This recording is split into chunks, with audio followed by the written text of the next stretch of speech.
Shri Gurubhyo Namaha Harihi Om Shruti Smriti Purananam Alayam Karunalayam Namami Bhagavat Pada Shankaram Loka Shankaram Shri Harim Paramanandam Upadeshtaramishwaram Vyapakam Sarvalokanam Karanam Tannamamyaham. So Upadeshtaram, Upadish Truch. So it becomes Upadeshta, Prathama Ekavachanam. Upadesha is instruction. That is the correct translation of the word Upadesha, instruction. Okay.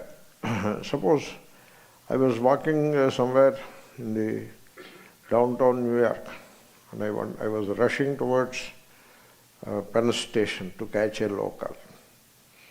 So I lost the direction. Then immediately I saw a taxi man there and asked him, how far is the Penn Station? So immediately he said, look this direction. So go 1 block and turn right, you will find it. That is Upadesha. Got it? People think that Upadesha means somebody has to whisper a big mantra in the ears very secretly. And what is the secret? You invite 200 people and then put some silken cloth on the head, and inside that silken cloth you whisper. That is Upadesha. So it has become ritualized like that. Upadesha is when we are in need of some urgent instruction, it comes from someone, that becomes the Upadesha. That should be the spirit. Okay? Now this word Upadeshtaram means the instructor, the one who gives the instruction. So how to connect that word? Because it is Dvitiya Ekavachanam, and Karta Karma Kriya. In a sentence you have Karta Karma Kriya. It is a 5th class grammar, okay? Subject, object and verb. So, aham Shri Harim Namami. That is the Karta Karma Kriya.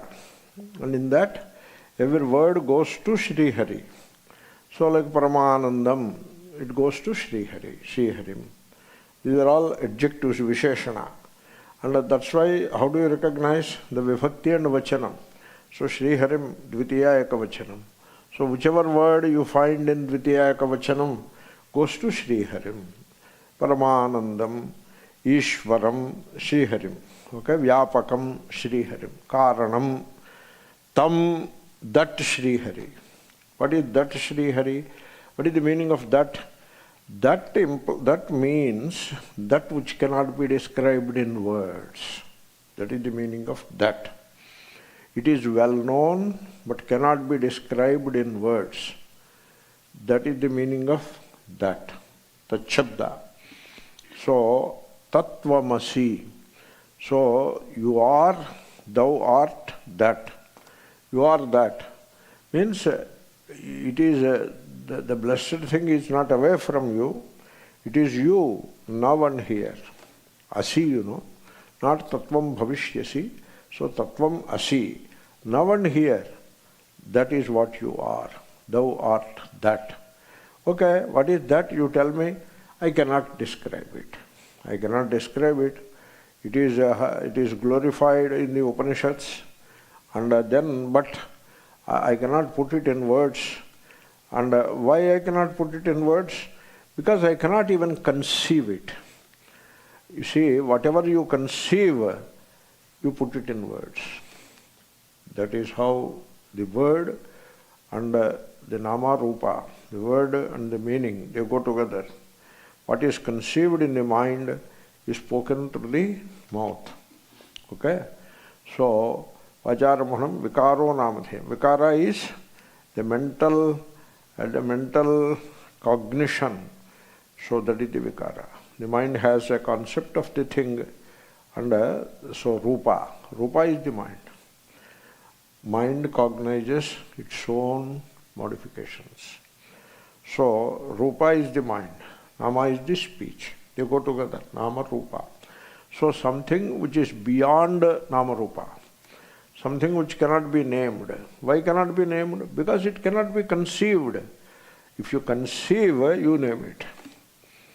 These two go together. Vagarthaviva samprukta. You can think about it you cannot say the word pot without thinking of the thing called pot. And suppose I prohibit, you don't think of the pot. But now you say pot, you cannot. You can say only when you conceive it. You think of it and you say it. So yar manasa manute tad vacha vadati, aisa hota hai. So whatever you think of with the mind, that only you speak. They go together. And so this truth, this real, is beyond the name and form.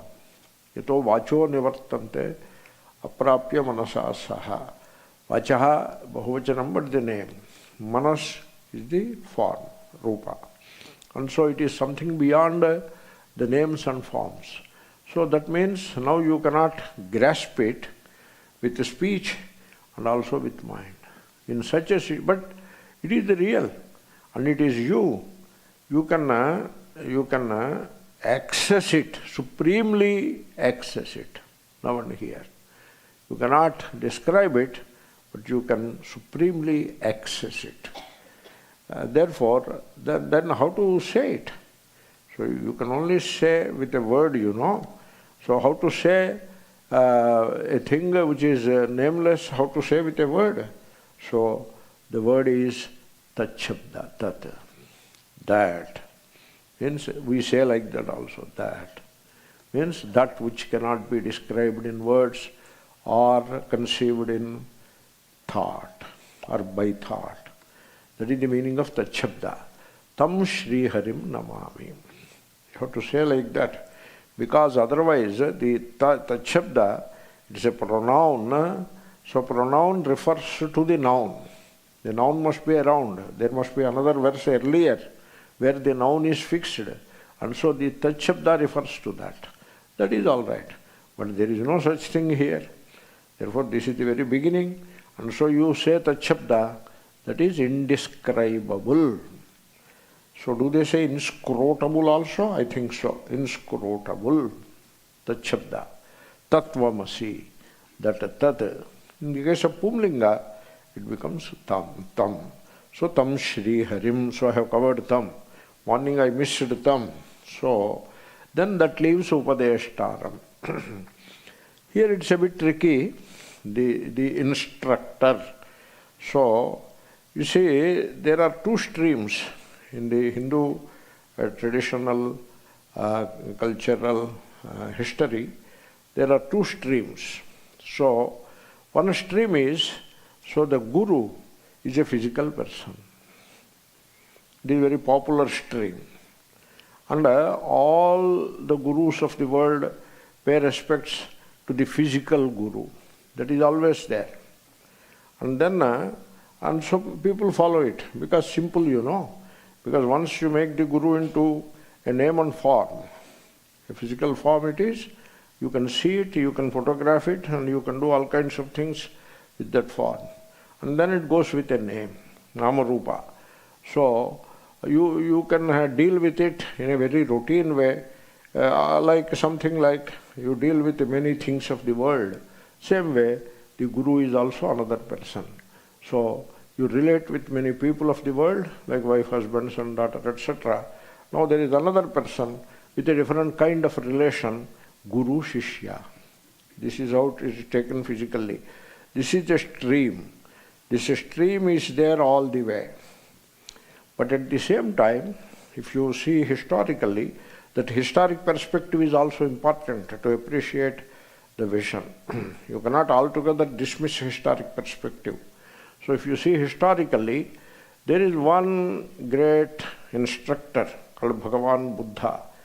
He mentioned, he said in so many words that the guru is not the physical person. So the guru is the physical person only to the extent of a person instructs, he points out and he speaks only to that extent he is the physical person. But beyond that, When you go into the vision that is instructed by the person, he is no more a physical person. Because if he is a physical person, he cannot be a guru. If he identifies with the body and then he is a physical entity, then how can he be a guru? In Vedanta, because in the Vedanta, the first things first, the very first thing is you are not the body-mind.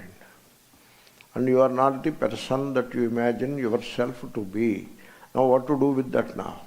If that is the very first thing, like somebody has fallen dead, should we grieve or not? You should not. Now that is how Gita begins. Asochyananva sochastva. Even if the other person falls dead, you need not grieve, because the real person never dies. So that is the vision. Now into that vision, how can you bring a physical guru? So now the guru is the instruction. The instructor is in the form of the instruction. This is the stream. This is there. It's a weak stream. The powerful stream is the physical guru stream. That is powerful. Because people are given to some kind of a gross thinking. That's why that stream in which the guru is a person and Shishya is another person. And then till the other day, only men can become gurus, not women. Only recently some concession here and there is being given, that too very reluctantly. Okay? Therefore, so it is a physical person, guru. That is the stream. But Bhagavan Buddha, as far as the history goes, he said, so you are you get the instruction from the inner guru. She talks of the inner guru. So the last sermon, they are all called sermons. That is how Upadesha is translated. So the last sermon given by Bhagavan Buddha, when he was about to die, he was on deathbed for a week. For a week he was lying down on the deathbed. Otherwise he was a very healthy person. He lived into ripe old age, some 82 or 85 years. And he became sick and lying down without walking here and there. Up to that he was walking. And he was a great walker. And so he became sick lying down. And all the bhikshus, they got the message. And so from all distant corners, whosoever got the message, they have arrived. All these sannyasis who were his disciples. He was the father of the institution of sannyasa, Buddha. And so they all assembled around him. It is suggested that there were 1,000 bhikkhus. Bhikshu, prakruti, bhikkhu vikruti. Okay, one and the same. So Ananda was his close bhikshu who was taking care of him. He calls Ananda, please give a last sermon to all the people assembled. He said, okay, what is the sermon? The sermon is, be a guide unto yourself. That is the sermon. And he gave that sermon. Ananda declared, this is the sermon of Bhagavan Buddha. And he declared, and all the bhikshus received it. Then Buddha is no more. That is the last sermon. Be a guide unto yourself. So there is a light within you. It is a little more expanded. I just gave a very brief account. So there is a light within you. Allow that light inside you, show you the way, and be a guide unto yourself. That is what Buddha said. Then Shankara took the cue from there. Shankara also, he doesn't belong to this physical guru stream.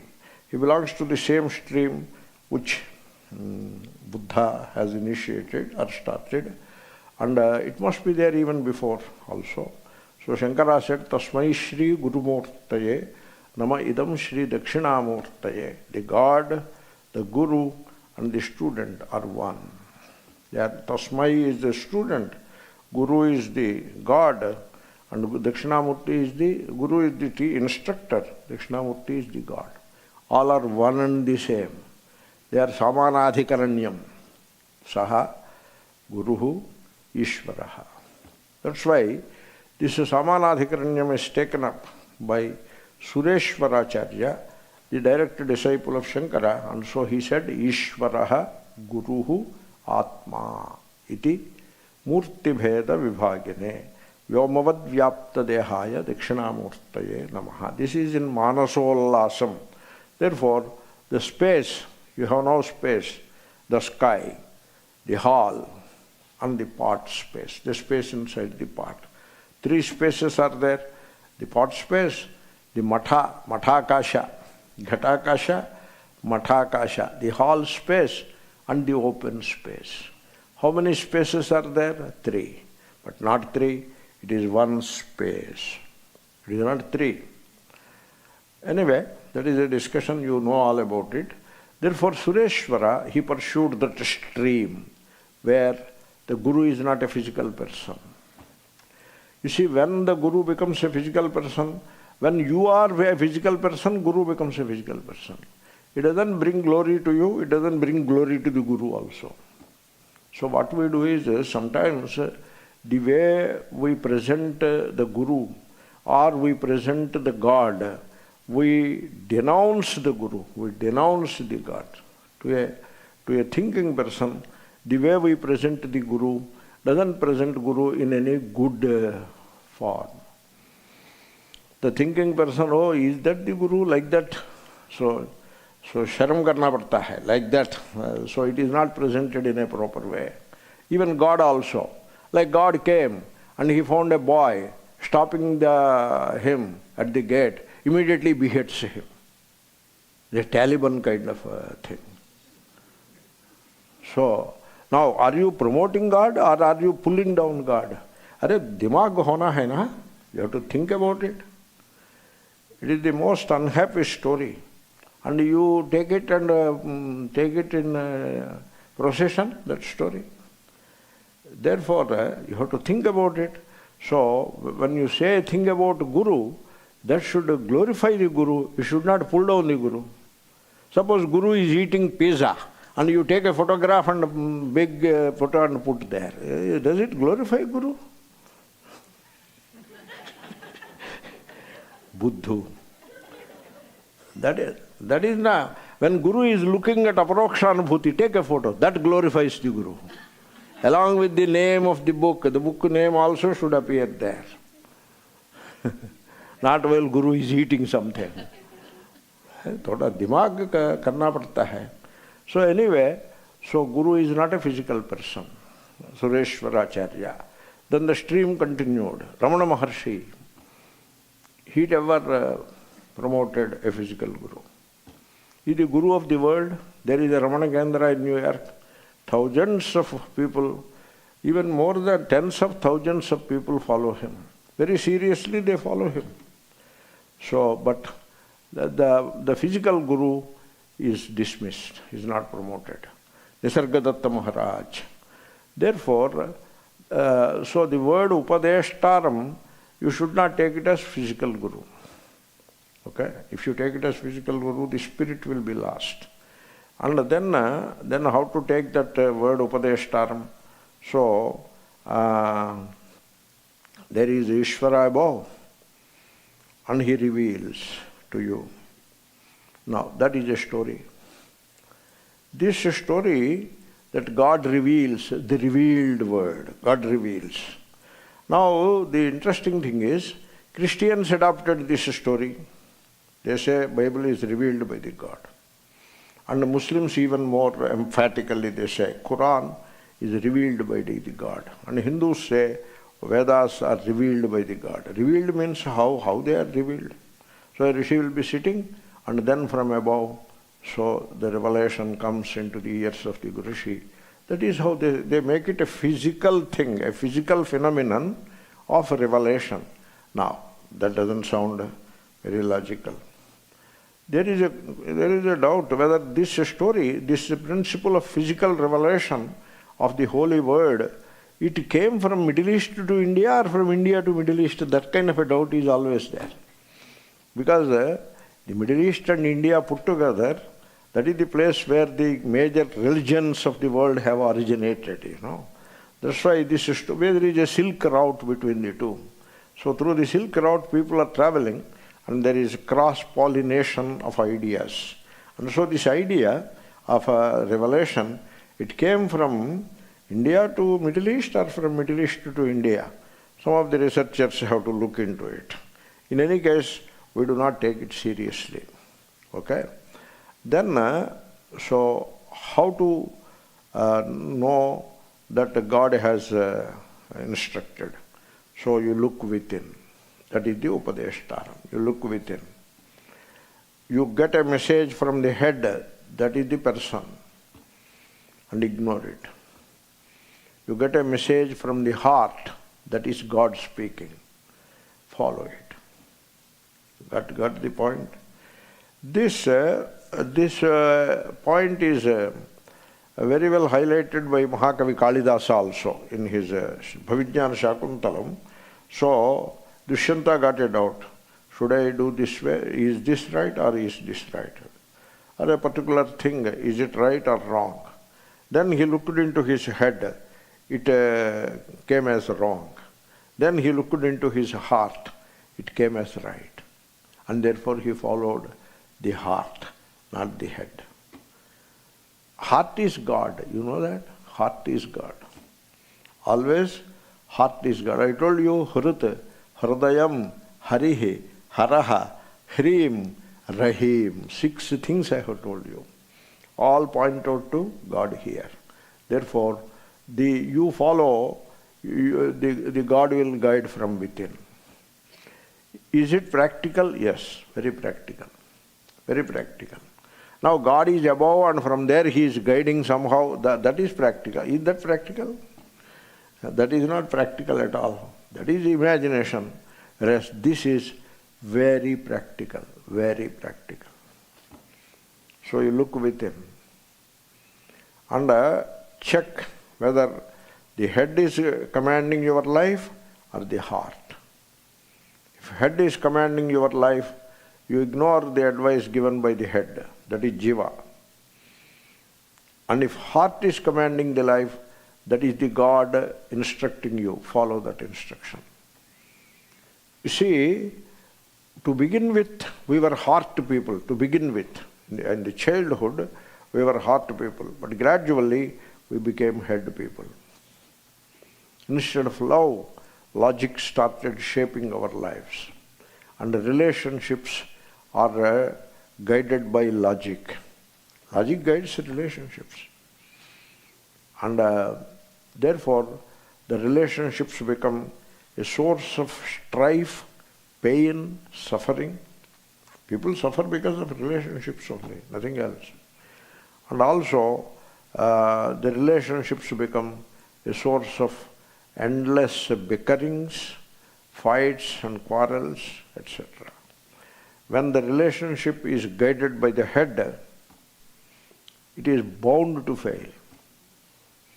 That's why you should not take the advice of the head people. You should take the advice of the heart people.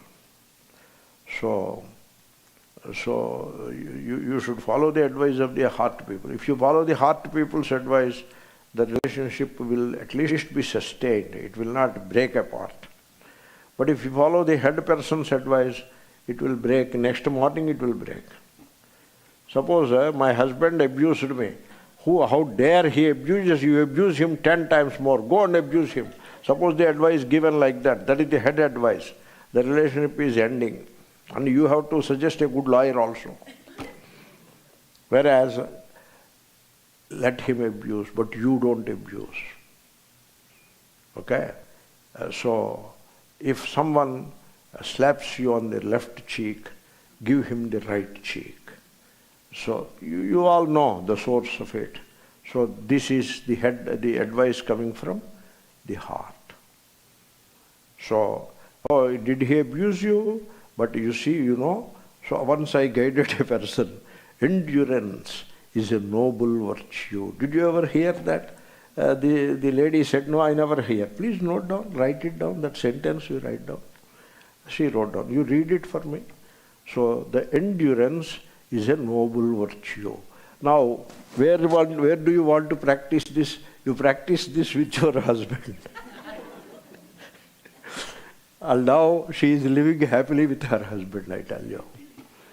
So the instruction should come from heart, it should not come from head.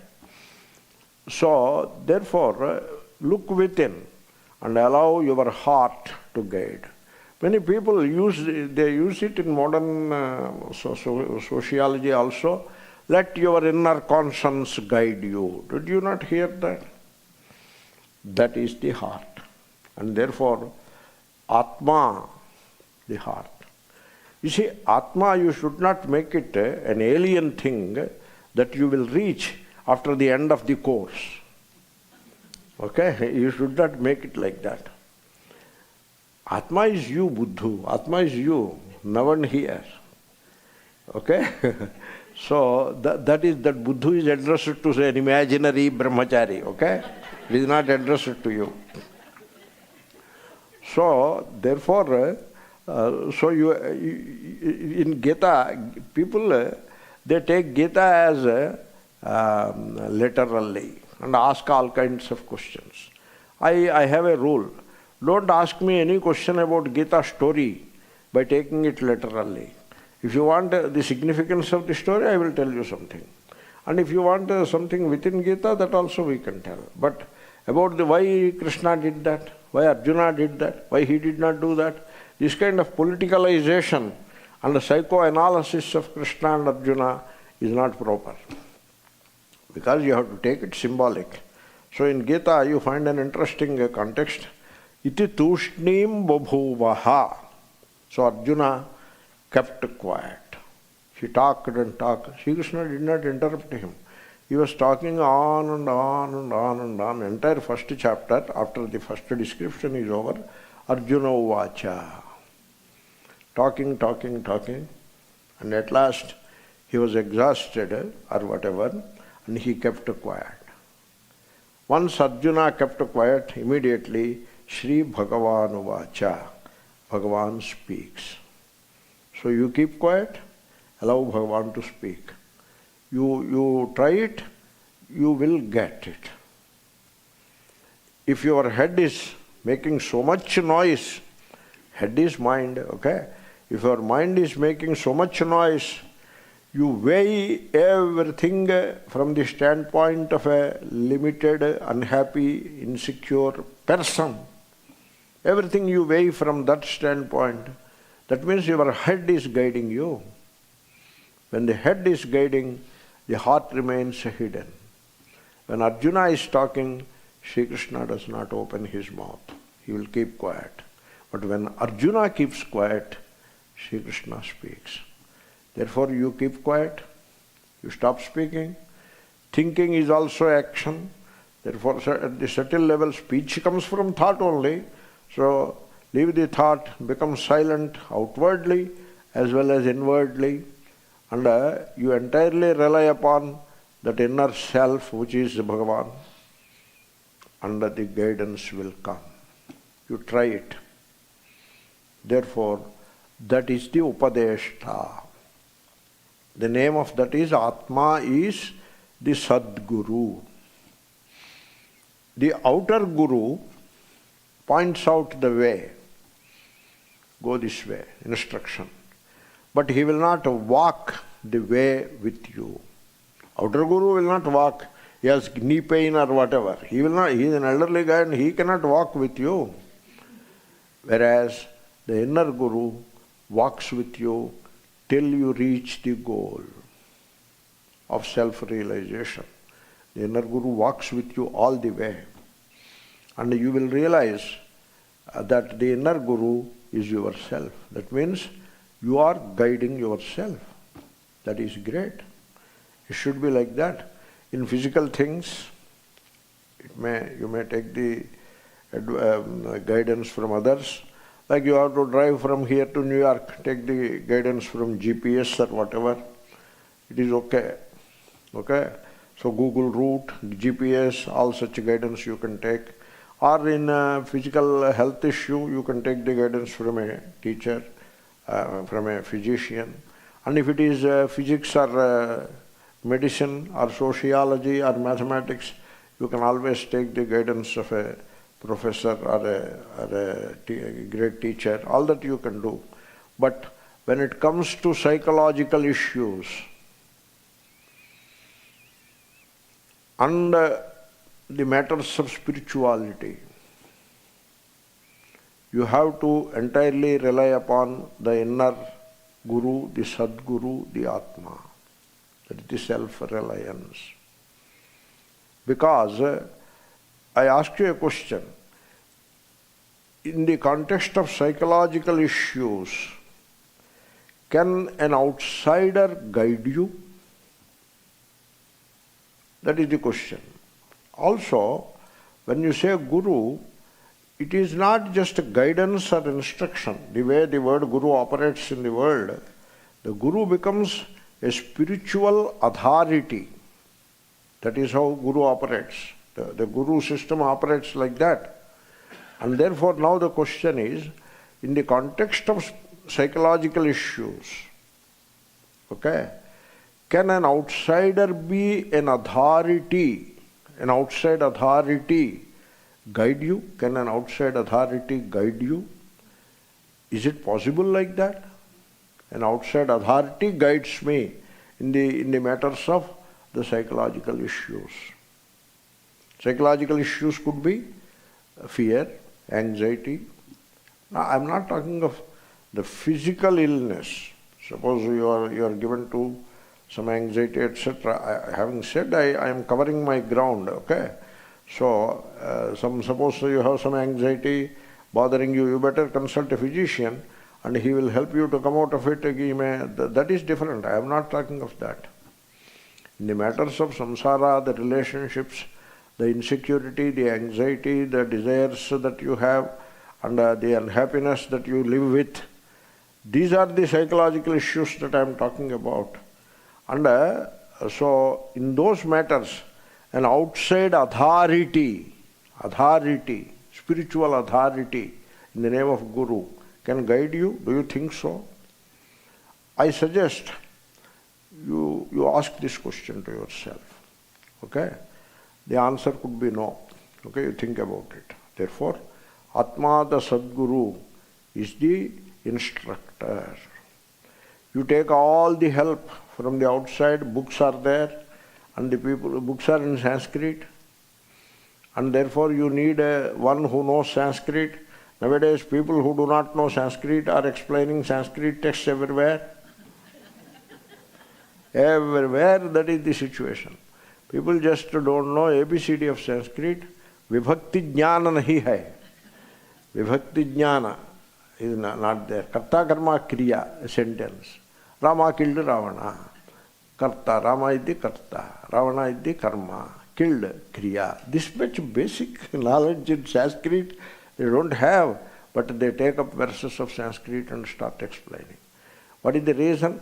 Because they are very sure, and which is often true also, that the audience are dumb. They just don't know anything. Particularly when it comes to Sanskrit, matters of religion and matters of spirituality, the audience are ignoramuses. No problem at all. Kya baat hai bhai? It should not be like that.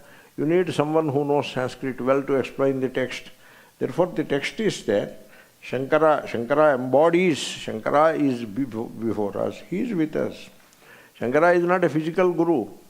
He is with us. He is timeless reality. He is timeless vision. That is what Shankara is. He is with us in the form of the book. And somebody who knows the Sanskrit explains it. And that there is an instruction in the form of pointing finger. And by all means, you take all the outer help, but rely entirely upon the inner Guru, which is the Atma. Atma is the Sadguru. Okay? So let us now the verse is over. Sri Harim Paramanandam Upadeshtarameshwaram Vyapakam Sarvalokanam Karanam Tannamamyaham. Some progress we made. Next verse. Aparokshanubhuti vai Prochyate moksha siddhaye. That is one sentence. Simple sentences. Sadbhireva prayatnena vekshaniya muhurmuhu. That is the second sentence. Very simple. Why? Why is in Sanskrit indeed. Okay, indeed. Means an emphasis. So what is being said is said emphatically. That is the why, indeed. So Aparokshanubhuti prochyate. Here Shankara, he uses passive voice. And he doesn't use me and mine. Generally you don't come across me and mine in the literature. It is uchyate, prochyate, etc. Aha, aha, kaun aha, acharyaha, badarayanaha, aha. The Sutrakara said like that. Generally, doesn't say me and mine. It should not be said also. Anahamvadi, Sri Krishna. So, anahamvadi, muktasango nahamvadi, dhrityutsaha samanvitaha. 18th chapter. So, better don't say aham, aham, aham all the time. So the me, it should not be said all the time. So prochyate is being said or is being presented before you. Pra is there. Pravachanam, pravachanam. Prakrishtam vachanam. The vacha becomes ucha. Samprasarana. Vacha becomes ucha, okay? In karmani prayoga. Therefore, the pravachan, so very valuable instruction, is being given. Prochyate. And so, what is the name of it? It is called Aparokshanubhuti. That is the name. So we have come to the name of the text. You see, Aparoksha Anubhuti. These two words you should examine. You cannot gloss over these things. Or you give some kind of a wrong translation or unsatisfactory translation and move on. You cannot do that. Whosoever it may be, the translation must be perfect. It cannot be unsatisfactory, and it cannot be, of course, wrong also. So perfect translation we should give, because we are teaching in English. Otherwise don't teach in English. Teach in Telugu. Nobody will ask you for an English translation. So therefore the words must be presented properly. So aparoksha. There is a thing called aksha, the word aksha. So prati aksha, called pratyaksha. Prati means every. Pratyakam. So there is eyesight. Eyesight is one aksha, sense organ, okay? And there is an object before that, which is rupa, that is the object, colors and shapes. Then there is a faculty of hearing, another aksha. And before that, the vishaya is the sounds. Taste buds is another aksha, and the vishaya is rasa. Like that, this is the tattvabodha stuff. There are 5 akshas and 5 vishayas. So these 5 vishayas are presented to the 5 akshas, and you get the knowledge of that. It is called prati aksha. Prati aksha, aksha, aksha, aksha, aksha. That is prati aksha, pratyaksha. Eco energy, okay? So that is pratyaksha. The knowledge that you acquire, we call it knowledge, but a better word would be, you are using knowledge for everything. For everything. Brahmajnanam is also knowledge. And you see with the eyes the pot, that is also knowledge. So knowledge is like, it is used in almost every context. Therefore, we have to be careful with the word knowledge, because it is used in every context. Starting from, you see, in the kingdom, starting from the worker to the emperor, the word man is used. Man, worker is also a man. Emperor is also a man. Therefore, the word has to be appropriately understood in the context. Okay, you have to be very cautious with the word. You cannot be kind of negligent about the word, because it is used in so many contexts. So pratyaksha, you may say knowledge, but preferably they say cognition. Everything is now what happens?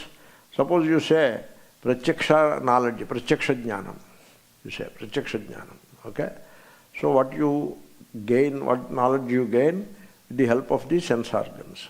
Now then I have to say, all pratyaksha jnanam is indeed ajnanam. Now do you like it? So why do you give that chance to me? So all knowledge is nescience. Now where is your knowledge? That's why cognition. It's okay. Suppose I say, whatever you cognize is unreal. Suppose you say, okay, this Advaita Vedanta, he is a Advaita Vedanti, so he speaks that language. You are okay with it. Therefore, cognition is a kind of a less painful word. Whereas knowledge means you have to dismiss it. Anyway, I have digressed. Therefore, the cognition, or you say knowledge, what a big deal. So the knowledge with every indriya that you get is pratyaksha. Then there is a thing called inference, anumana. It is paroksha. Parvato vanniman, dhumat. Dhuma is pratyaksha, but vanni is paroksha. Anumana is paroksha. So they don't say, the Nayayikas don't say anumana is paroksha. Because they are anumana people. For them whole life bread and butter is anumana. Now I say anumana is paroksha, they don't like it. But anumana is paroksha only. So this experience I had, I told a few times. A friend, I was in San Francisco, taking a few classes. Some 4 days, 5 days free time came. A friend told me, I want to show you Jwalamukhi. Jwalamukhi means the volcano. He wanted to show me. I was excited. Very excited. I want to see. Yeah, let us go. Then immediately we purchased the ticket. 4 hours flight it is. I thought it is some nearby. No, 4 hours you have to sit in the flight. So after purchasing the ticket, I realized the mistake I have done. But anyway, now you are stuck with it. And so I went to Jwalamukhi to see. Then we purchased a bus ticket. That bus will take us to the Jwalamukhi. Okay? And so we entered the bus along with all other tourists. So then the bus stopped at a particular point. We got down. There is no Jwalamukhi anywhere. Where is the volcano? Then they said, you go up to that point, walk some 200 meters or 300 meters, and there you have a view. So the point where from you can see the Jwalamukhi. So I am anxiously waiting and waiting and waiting. I got down from the flight, there is no Jwalamukhi. I got into the bus and now got down from the bus also, no Jwalamukhi, no volcano, and then walked 300 meters to see Jwalamukhi. There is no Jwalamukhi. I asked him, where is the volcano? They showed the smoke from a distance.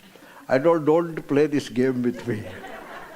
Because I studied Tarka Sangraha when I was 13, I tell you. So, Parvato Vandhiman Dhuma. Yatra yatra dhumaha tatra tatra vannihi yatha mahanasaha. This I have studied when I was 13. Don't play this game with me. Show me Jwalamukhi. Then my friend tells her, you cannot see the Jwalamukhi. You should have told me back in San Francisco, not here. No, you have to apply for government permission. They won't give. Only scientists can go anywhere near. We cannot go. So I saw smoke and came back. So no Jwalamukhi. So Nayayikas want us to believe that seeing smoke is as good as seeing fire. It is not as good as seeing fire. You infer fire. You don't see fire. So they don't call it paroksha. They call it anumana. You see, the karma people, do they call heaven paroksha? Oh, God in heaven. Now, this heaven, is it paroksha? It is not paroksha for you. He doesn't admit that it is paroksha. Okay? Therefore, anumana is paroksha. Anumana is of 3 kinds. You should know some basic things. I don't spend a lot of time on it. Anumana is three kinds. With karya you infer karana. See smoke and infer fire. With karana, infer karya. Like you see clouds, rain-bearing clouds. Rain-bearing means you don't see rain. The black clouds you see, mass of clouds. And so you infer there will be rain. These are meteorology people. You and I may not infer, but the weather channel people, the meteorologists, they infer rain by looking at the clouds. This is see the karana and infer the karya. Then the third kind of anumana, some students are there, Sanskrit students. That's why I am giving a brief account. Samanyato drushtaha drustam anumanam. Means normally seen by people and they infer. Normally, samanyato drushtam, that is the name given to it. That the inference which is seen in the common parlance. That is, you see a cow and a calf going along with the cow. The calf is moving along with the cow. You see that. And now you infer that the calf was given birth by the cow. Got it? That is called samanyato drushta anumana. Now, in any case, the anumana is paroksha. We have to arrive at aparoksha. Are you following? This aparoksha is not a positive word, it is a negative word. And therefore, you consider the positive words and gradually dismiss them and arrive at the negative, aparoksha. So, aparoksha is not like pratyaksha, it is not like paroksha. Okay? Aparoksha is, it is translated in English as direct perception. That is how it is translated. Direct perception. Then what is the perception that with eyes I see, with ears I hear, that is considered indirect only. Because you see part with the help of the eyes. Eyes are in between. Therefore, that is called perception. You don't call it indirect perception, just simply call it perception. But when it comes to aparoksha, it is called a direct perception. Means you see it direct. There is nothing in between. You see it direct. Suppose you see the part. What is in between? The eyesight is in between.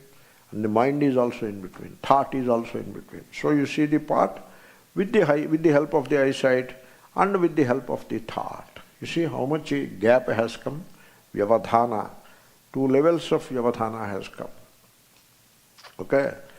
Suppose you see yourself happy. You are happy. You know that you are happy? Suppose you are unhappy. You know that you are unhappy? Now you see with eyes and know it. Not even thought, because happiness itself is thought. Unhappiness itself is thought, movement. But you are aware of happiness in you. You are aware of unhappiness in you, sukha dukkha.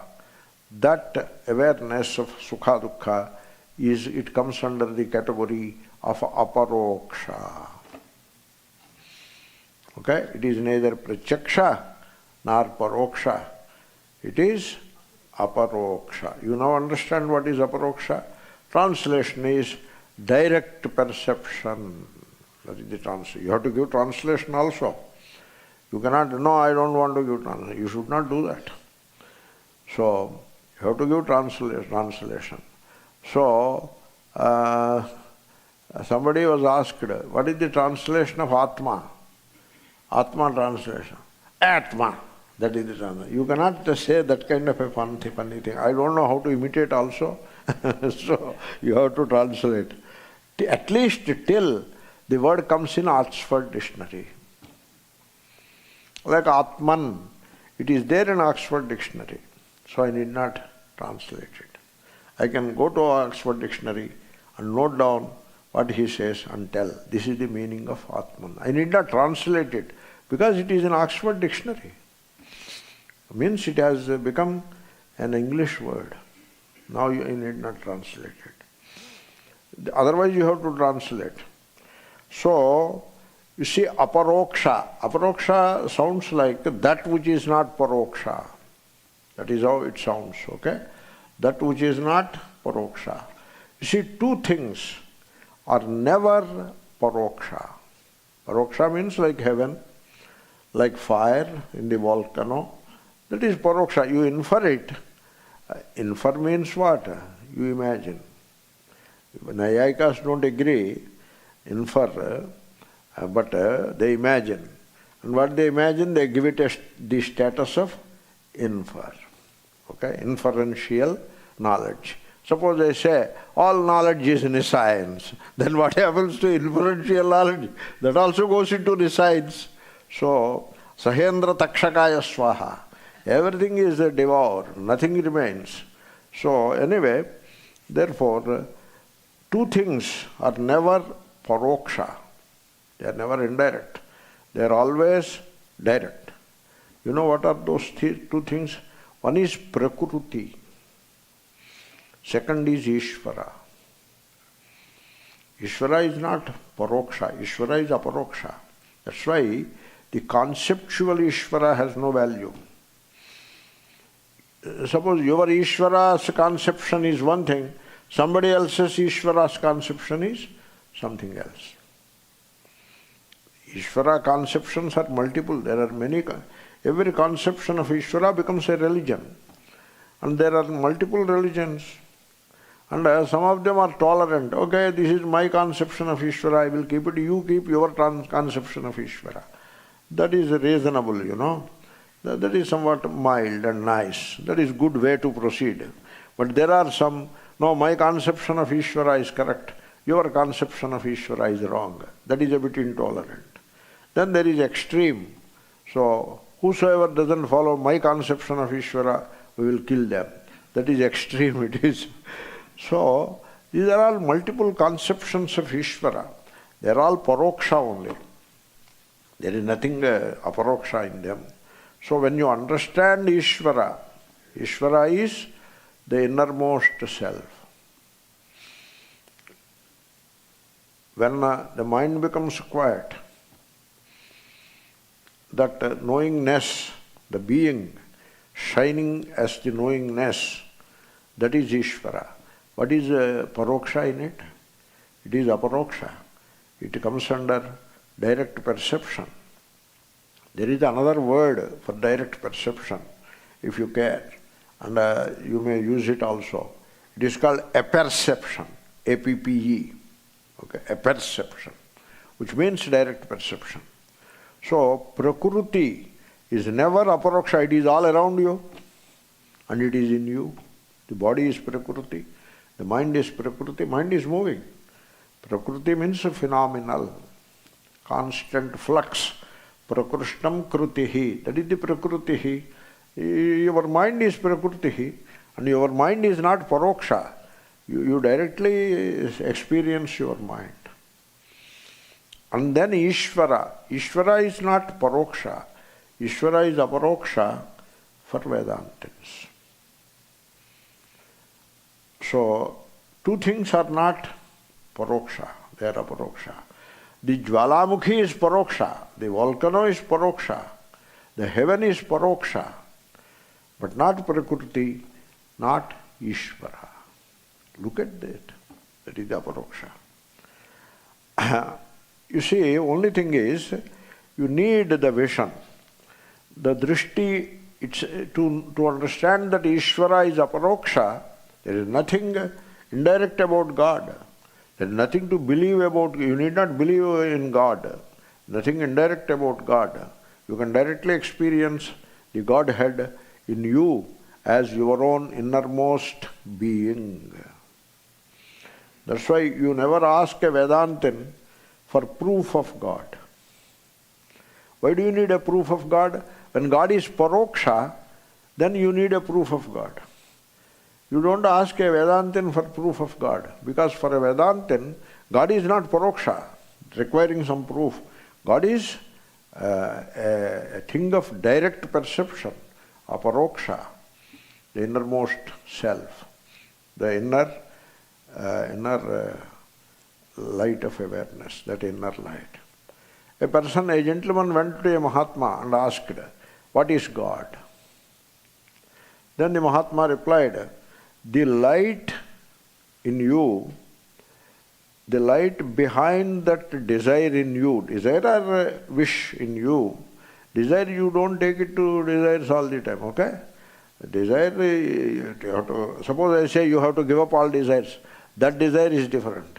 Now I am saying desire, this desire is different, okay?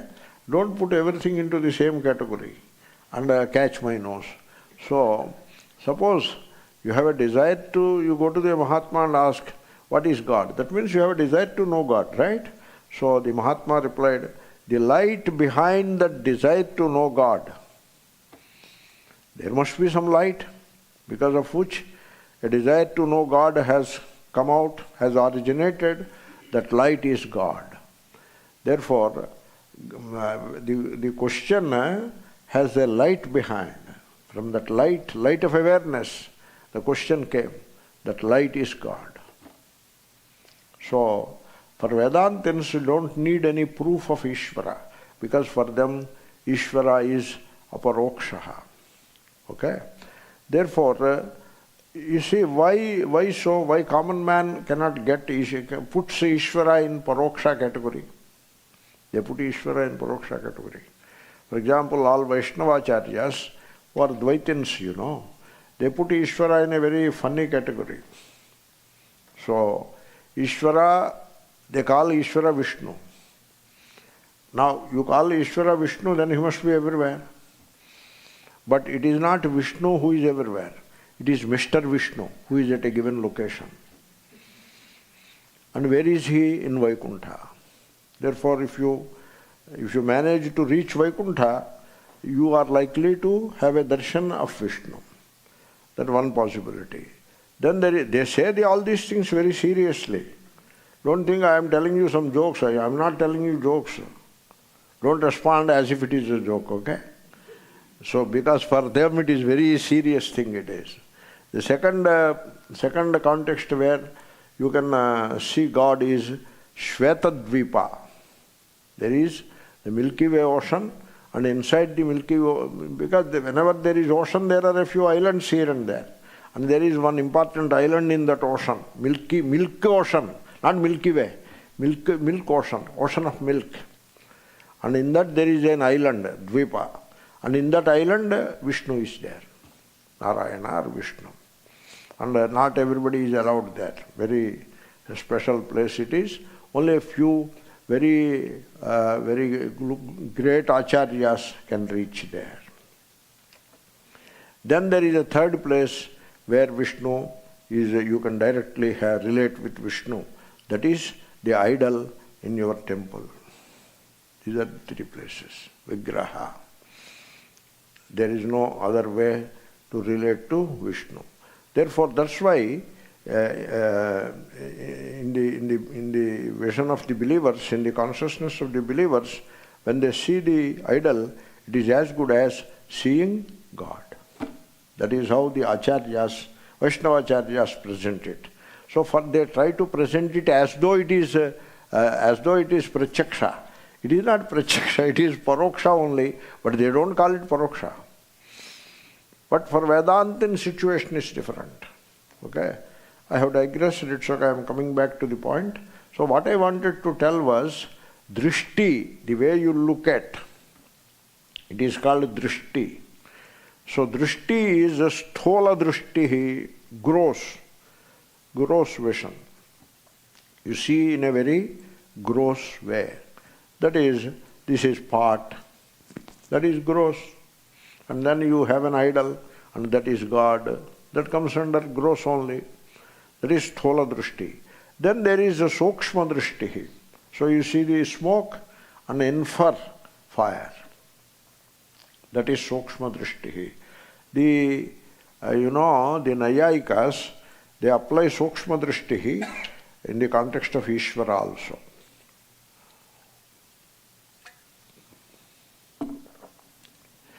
How do you infer fire?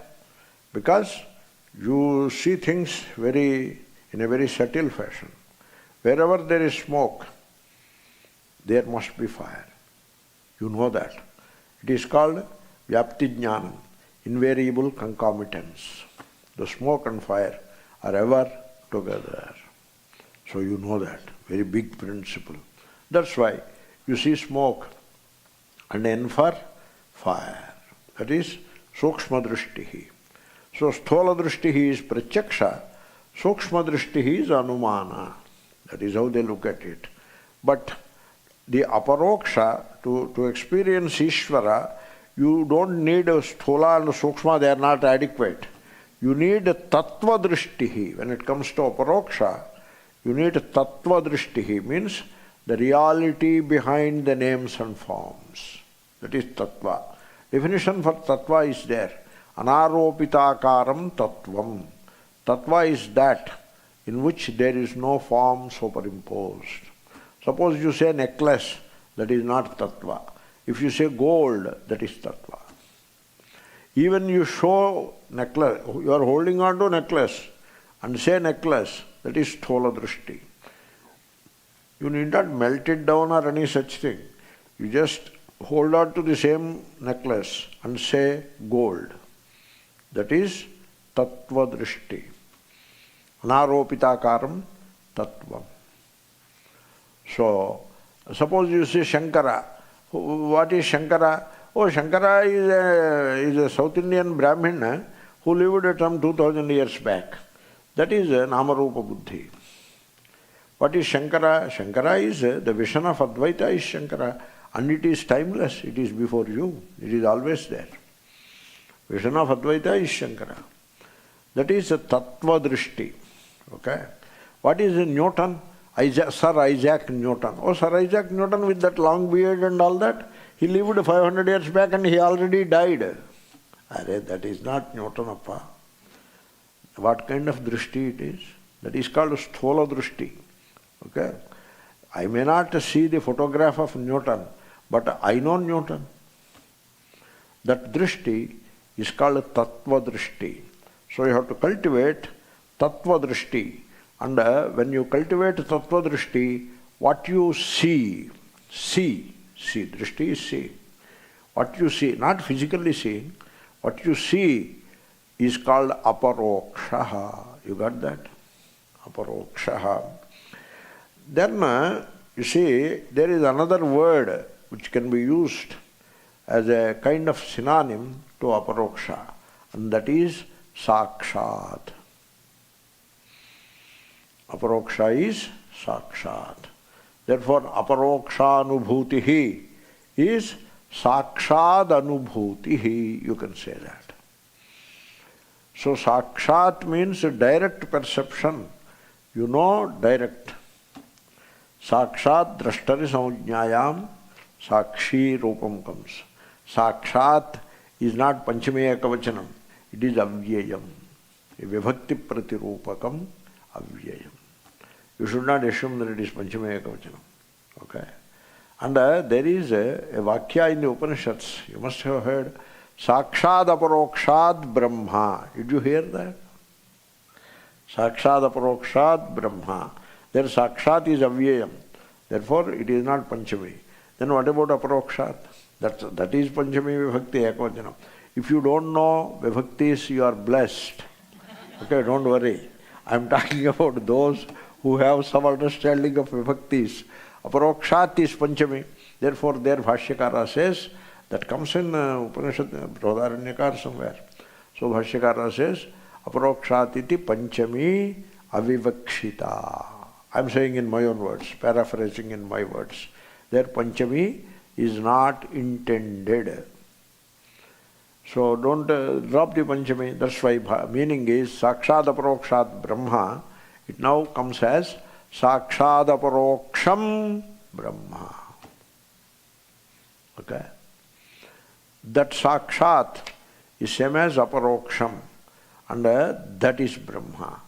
Then in this creation, there is only one Sakshad Aparoksham. There are multiple Pratyakshas, millions and millions of Pratyakshas. There are multiple Parokshas also, inference, this and that. But there is only one Sakshad Aparoksham. And that is the inner being, the I am, the origin of the I am sense. Or even you make it more simple than that, the I am sense is Sakshad Aparoksham. There is only one thing, there is no second thing. But you say Sakshad Aparoksham is Brahma. So now you don't have any way to escape from declaring Aham Brahmasmi. Got it? So that is the meaning of the expression Aparoksha. I have to say Anubhutihi. So you see, now let us come to Anubhuti. Are you satisfied with Aparoksha? Sakshat. Then Anubhutihi. Do you know Anubhutihi and Atma? Two different words, but they point out the same thing. Okay, same vastu. Suppose I say Jalam. Jalam, you know, Sanskrit, Jalam, you know. Udakam, you know. Okay. Now, what is Jalam and what is Udakam? Then you will answer, hey, Swami, don't you know that both are the same thing? Okay. So, Anubhutihi, Atma are similar. Anubhutireva, Atma. You have to understand all these things. You see, every approach, it takes the discussion towards your inner self. Don't you notice that? It is about you. So you are the subject matter. You are the topic of discussion. And the whole 1 hour only you are talking about. You see, I have crossed already 1 hour. Just now I noticed. Doesn't matter. So we will come to this Anubhuti here. I have already told you, Anubhuti is that which is also called Atma. So, Aparoksha Atma, Aparokshanubhuti. Big thing it is. We'll continue. Om Purnamadav Purnamidam